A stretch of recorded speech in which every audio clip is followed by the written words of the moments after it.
Bonjour! Comment réaliser votre journal créatif? C'est très simple. Il suffit de prendre un cahier, un carnet avec des pages blanches et puis d'avoir suffisamment de matériel pour pouvoir faire collage, dessin et écriture. Alors, le journal créatif, ça sert à quoi?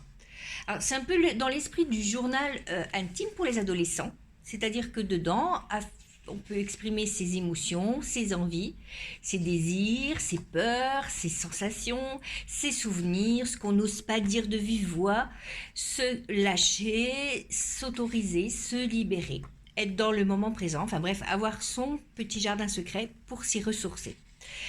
Donc, comme je le disais, il y a trois besoins, c'est l'écriture, le découpage et le dessin. Parce que l'écriture et le découpage, on utilise le cerveau gauche, et le dessin, le cerveau droit, le créatif, l'enfant qui est en nous. Alors, il suffit de se trouver un endroit tranquille, paisible, dans sa maison, un endroit à soi, où tout le matériel est disponible de manière à l'avoir sous la main et pas à pouvoir tout sortir à chaque fois.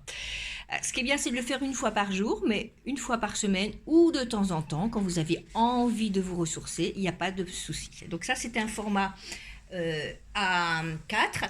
Moi, je fais aussi sur des petits formats. Voilà, ça, c'est un joli petit carnet qu'une amie m'a offert. Là, je suis plus sur l'écriture parce que le format le permet. On peut vraiment se lâcher. Pareil, collage, écriture et dessin. Voilà.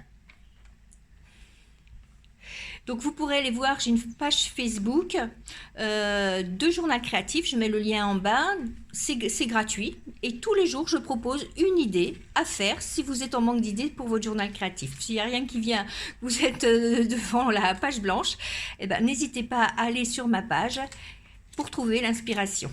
Alors en matériel,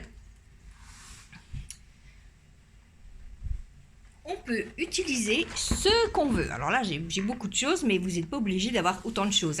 Alors, pastel gras, aquarelle, peinture acrylique, colle et ciseaux, bien sûr, pour le découpage, pastel gras, des feutres, des crayons aquarelle, des crayons cire, voilà, même de la peinture pour enfants, ça le fait très bien. On peut avoir des petites paillettes, et puis, bien sûr, les crayons.